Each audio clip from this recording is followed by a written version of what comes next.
ಸ್ವಾಮಿ ಅವರೇ, ನಾರಾಯಣ ಸ್ವಾಮಿ ಅವರೇ,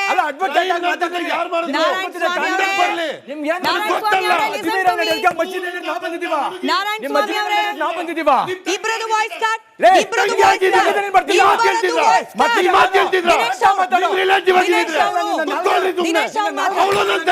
voice cut,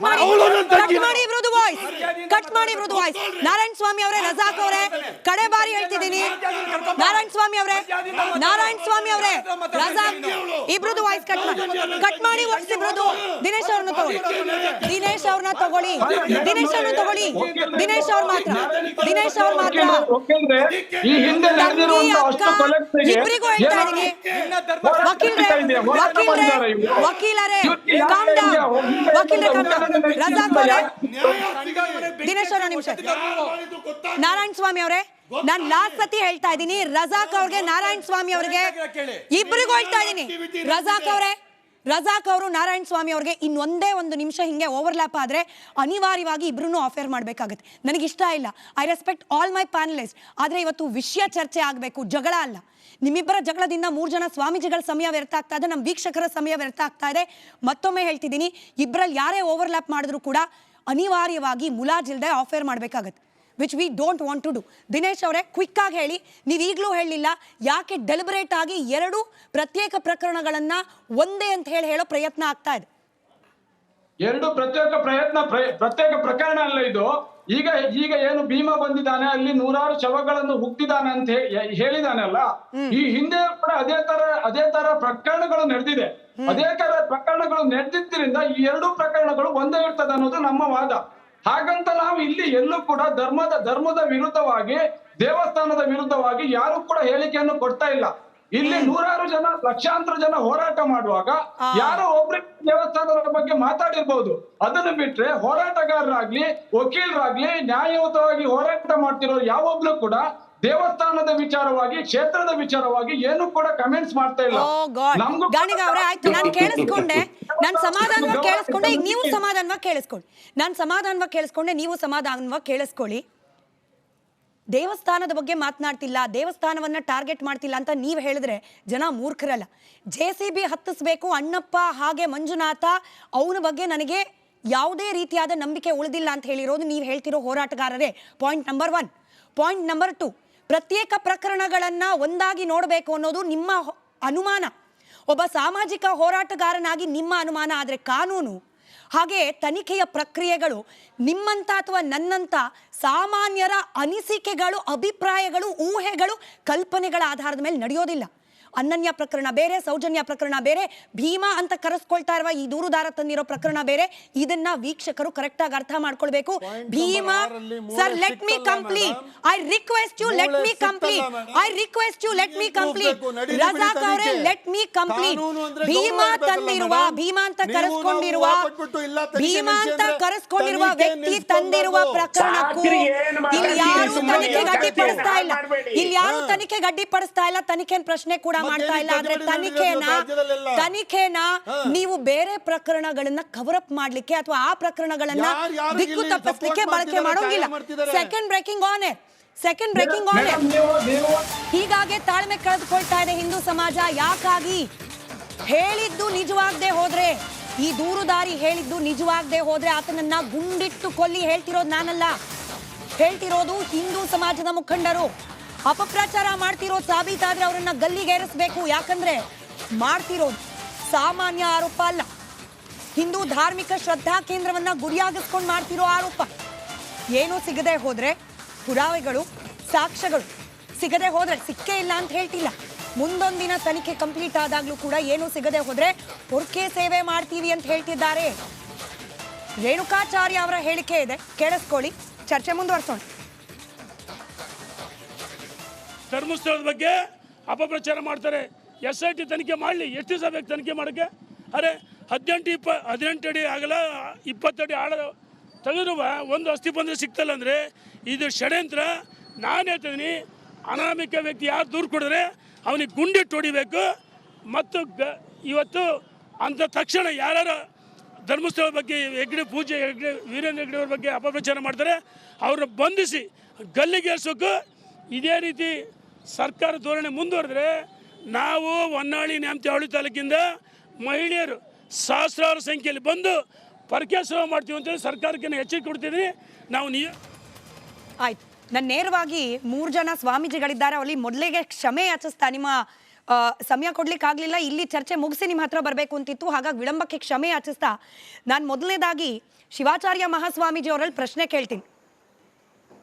ಇಷ್ಟು ದಿನಗಳ ಕಾಲ ಸುಮ್ಮನಿದ್ದು ಇವತ್ತು ಪ್ರತಿಭಟನೆಯನ್ನ ಏಕಾಏಕಿ ಪ್ರಾರಂಭ ಮಾಡಲಾಗಿದೆ ಅಂತ ಹೇಳಿ ರಜಾಕ್ ಅವ್ರು ಮಾತನಾಡ್ತಾ ಆಕ್ಷೇಪ ವ್ಯಕ್ತಪಡಿಸ್ತಾ ಇದ್ರು. ಆದ್ರೆ ನಾನು ಇದನ್ನ ಆಸ್ ಎ ಜರ್ನಲಿಸ್ಟ್ ಹೆಂಗೆ ಅರ್ಥ ಮಾಡ್ಕೊಂಡಿದ್ದೀನಿ ಸ್ವಾಮೀಜಿ, ತಪ್ಪಿದ್ರೆ ನೀವು ಅದನ್ನ ಸರಿ ಮಾಡಿ ಹೇಳಿ. ತನಿಖೆ ಆಗ್ತಾ ಇದೆ, ಅದು ಧಾರ್ಮಿಕ ಶ್ರದ್ಧಾ ಕೇಂದ್ರ ಆದ್ರೂ ಪರವಾಗಿಲ್ಲ, ಅಲ್ಲಿರುವ ಧರ್ಮಾಧಿಕಾರಿ ಆದ್ರೂ ಪರವಾಗಿಲ್ಲ, ತನಿಖೆ ಆಗ್ಲಿ, ಸತ್ಯಾಂಶ ಹೊರಬರ್ಲಿ, ಆಮೇಲೆ ನೋಡೋಣ ಅಂತ ಕಾಯ್ತಾ ಇತ್ತ ಹಿಂದೂ ಸಮಾಜ. ಹಾಗೆ ತಾಳ್ಮೆಯಿಂದ ಕಾಯ್ತಾ ಇದ್ದ ಹಿಂದೂ ಸಮಾಜದ ತಾಳ್ಮೆಯ ಕಟ್ಟೆ ಒಡೆಯೋ ಹಂತಕ್ಕೆ ಹೋಗ್ತಿದ್ಯಾ ಶಿವಾಚಾರ್ಯ ಮಹಾಸ್ವಾಮೀಜಿಗಳು? ಹೌದು, ನಿಜವಾಗ್ಲೂ ಹಾಗೆ ಆಗ್ತಿದೆ. ಇದು ಹಾಗೆ ಆಗ್ತಾ ಇದೆ. ಇದು ಏಕೆ ಅಂತಂದರೆ, ಮೊದಲನೇದಾಗಿ ನಾವು ಯಾವುದೇ ಧರ್ಮಕ್ಷೇತ್ರಗಳಲ್ಲಿ ಮತ್ತು ಹಲವಾರು ದಶಕಗಳಿಂದ ಸಾವಿರಾರು ವರ್ಷಗಳ ಇತಿಹಾಸವುಳ್ಳಂಥ ಕ್ಷೇತ್ರ ಧರ್ಮಸ್ಥಳ, ನಾವೆಲ್ಲ ಸ್ವಾಮೀಜಿಯವರು ಯಾಕೆ ಕುಳಿತಿದ್ದೀವಿ ಅಂದರೆ, ಅದರಲ್ಲಿ ಏನಾದರೂ ಇದ್ದರೆ ಅದನ್ನು ಭಾಗಿಯಾಗಿ ಅಂಥವ್ರಿಗೆ ಅದನ್ನು ಏನಾದರೂ ಅನ್ಯಾಯ, ಅಲ್ಲಿ ಧರ್ಮಕ್ಷೇತ್ರದಲ್ಲಿ ಅನ್ಯಾಯ ನಡೆದಿದೆ ಅಂತ ಅವ್ರ ಮತ ಇದ್ದರೆ ಅದಕ್ಕೆ ನೋಡೋಣ ಅಂತೇಳಿ ಎಲ್ಲರೂ ತಾಳ್ಮೆಯಿಂದ ಇದ್ದೀವಿ. ಅದು ಎಲ್ಲರ ಸಹನೆ ಮೀರಿ ಹೋಗಿದೆ. ಈಗಾಗಲೇ ಎಲ್ಲರ ಸಹನೆ ಮೀರಿ ಹೋಗಿದೆ ಅಂತಂದರೆ ನಾವು ಏನು ಮಾಡಲಿಕ್ಕೂ ಆಗಲ್ಲ. ನಾವು ಬೆಳಗಾವಿ ಮಹಾನಗರದಿಂದ ಇವತ್ತು 1 ಲಕ್ಷ ಕೂಡುವಷ್ಟು ಜನ ಭಕ್ತರು ಮತ್ತು ನಾವು ಎಲ್ಲರೂ ಸೇರಿಕೊಂಡು ಹೋಗಿ ಅಲ್ಲಿ ಜಿಲ್ಲಾಧಿಕಾರಿಗಳಿಗೆ ಮನವಿಯನ್ನು ಸಲ್ಲಿಸಿದ್ದೀವಿ. ಇದು ಷಡ್ಯಂತ್ರ ಅಲ್ಲದೆ ಮತ್ತೇನೇನು, ಅಲ್ಲಿ ಒಂದು ಧರ್ಮಕ್ಷೇತ್ರದ ಬಗ್ಗೆ ಒಬ್ಬ ಧರ್ಮಾಧಿಕಾರಿಗಳ ಬಗ್ಗೆ ಏನೂ ಆಧಾರಗಳು ಇಲ್ಲದೆ ಇವರು ಮಾತನಾಡ್ತಕ್ಕಂಥದ್ದು ಮತ್ತು ತನಿಖೆಗಿಂತ ಮೊದಲೇ ಅಪಪ್ರಚಾರ ಮಾಡ್ತಕ್ಕಂಥದ್ದು ಏನು ಕಾರಣ? ಅಥವಾ ತನಿಖೆ ನಡೆದಾದ ಮೇಲೆ, ಅಥವಾ ಅದಕ್ಕೆ ಸಂವಿಧಾನ ಇದೆ, ಅದಕ್ಕೆ ಕಾನೂನು ಇದೆ, ಅದಕ್ಕೆ ಎಲ್ಲ ನ್ಯಾಯಾಧೀಶರು ಅಂತಿದ್ದಾರೆ, ಅದು ತೀರ್ಪು ಹೊರಬಿದ್ದ ನಂತರ ಒಂದು ವೇಳೆ ಅಪರಾಧಿ ಯಾರಾದರೂ ಆಗಿದ್ದರೆ ಅವಾಗ ಅವರು ಹೋರಾಟ ಮಾಡಲಿಕ್ಕೆ ನಮ್ದೇನು ಅಭ್ಯಂತರ ಇಲ್ಲ. ಯಾವುದೇ ಒಂದು ಇದನ್ನು ಇಲ್ಲದಂತಹ ಒಂದು ಧರ್ಮಕ್ಷೇತ್ರವನ್ನು, ಅಂತ ಒಂದು ಪವಿತ್ರವಾಗಿರ್ತಕ್ಕಂಥ ಧರ್ಮಕ್ಷೇತ್ರ ಸ್ವಾಮಿ ಮಂಜುನಾಥ ಮತ್ತು ಅಣ್ಣಪ್ಪ ಸ್ವಾಮಿಯ ಮೇಲೆ ಅನೇಕವಾಗಿರ್ತಕ್ಕಂಥ ಈ ತಪ್ಪು ಕಲ್ಪನೆ ಮತ್ತು ಈ ಸುಳ್ಳು ಸುದ್ದಿಯನ್ನು ಹಬ್ಬಿಸಿ ಷಡ್ಯಂತ್ರವನ್ನು ಮಾಡ್ತಕ್ಕಂಥದ್ದಲ್ಲ, ಇದು ಅಕ್ಷೇಮ ಅಪರಾಧ ಇದು. ಮತ್ತು ಕೊಲೆಗಿಂತನೂ ಕೂಡ ಒಂದು ದೊಡ್ಡ ಇದು ಮಹಾ ತಪ್ಪುಗಳನ್ನು ಮಾಡ್ತಿದ್ದಾರೆ ಜನರು. ಆದರೆ ಜನ ಎಲ್ಲ ಅರ್ಥಕೊಂಡಿದೆ ಈಗ ಯಾವುದು ಸತ್ಯ ಯಾವುದು ಇಲ್ಲ ಅಂತಕ್ಕಂಥದ್ದನ್ನು. ಎಷ್ಟು ದಿನ ಶಾಂತಿಯಿಂದ ಇರಲಿಕ್ಕೆ ಸಾಧ್ಯ? ಇವರೆಲ್ಲ ಏನು ಹೇಳಿದ್ದೇ ನಿಜವಾಗ್ಲೂ, ಇವ್ರು ಏನು ಮಾಡಿದ್ದೇನೆ ಕರೆ ಅಂತ ಅನ್ನೋ ರೀತಿಯಲ್ಲಿ ಮಾಡ್ತಿದ್ದಾರೆ. ಆದರೆ ಇವರು ಯಾವ ರೀತಿಯಿಂದ, ಯಾವ ಆಧಾರಗಳಿಂದ ಈ ರೀತಿಯಿಂದ ಒಂದು ಕ್ಷೇತ್ರವನ್ನು ಗುರಿಯಾಗಿಸ್ಕೊಂಡು ಇವರು ಮಾಡ್ತಿದ್ದಾರೆ, ಅದಕ್ಕೆ ಸ್ಪಷ್ಟೀಕರಣ ಕೊಡಬೇಕು. ಅದು ತನಿಖೆ ನಡೀತಾ ಇದೆ. ತನಿಖೆ ನಡೀತಾ ಇದೆ ಅಂದಮೇಲೆ ತನಿಖೆಗಿಂತ ಮೊದಲೇ ಇವರು ಯೂಟ್ಯೂಬರ್ಗಳ ಮುಖಾಂತರ ಅನೇಕ ಅಪಪ್ರಚಾರಗಳು ಮಾಡ್ತಕ್ಕಂಥದ್ದು, ಹಾಗೆ ಹೀಗೆ ಅನ್ನೋ ಗೂಬೆ ಕೂಡಿಸ್ತಕ್ಕಂಥದ್ದು ಯಾಕೆ ಇವರು ಇದು ಮಾಡ್ತಿದ್ದಾರೆ? ಮೊದಲನೇದಾಗಿ ಧರ್ಮದಲ್ಲಿ ಎಲ್ಲರೂ ಶಾಂತಿ ಅಂದ್ರೆ ಎಲ್ಲಿವರೆಗೆ ಶಾಂತಿಯಿಂದ ಇರ್ಲಿಕ್ಕೆ ಸಾಧ್ಯದ? ಎಲ್ಲಿವರೆಗೆ ಒಬ್ಬ ದೊಡ್ಡ ದೊಡ್ಡ ಕ್ಷೇತ್ರಗಳನ್ನು ಬಿಡ್ತಾ ಇಲ್ಲ. ಈಗಾಗಲೇ ಯಾರು ಮಾತಾಡುವಾಗ ಆಶಾರಾಮ್ ಬಾಬು ಅವ್ರ ಬಗ್ಗೆ ತಗೊಂಡ್ರು, ಆಮೇಲೆ ಗುರುದೇವ್ ಬಗ್ಗೆ ತಗೊಂಡ್ರು, ರಾಮ್ ರಹೀಮ್ರ ಬಗ್ಗೆ ತಗೊಂಡ್ರು. ಇದೆಲ್ಲ ಇತಿಹಾಸ, ಅದು ನಮಗ್ ಬೇಕಾಗಿಲ್ಲ. ಅವೆಲ್ಲ ನಡೆದಿದೆ, ಇದಿಲ್ಲ. ಇವೆಲ್ಲಕ್ಕೂ ಷಡ್ಯಂತ್ರ ಹೂಡಿರ್ಬೇಕು. ಇವೆಲ್ಲ ಈ ತರ ಮಾಡ್ಬೇಕಂತ ಏನಾದ್ರು ಉದ್ದೇಶ ಇರ್ಬೇಕು ಅವರು.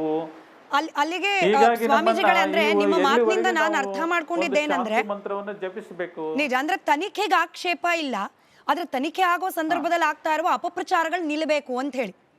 ಇಲ್ಲ ಇಲ್ಲ ಇಲ್ಲ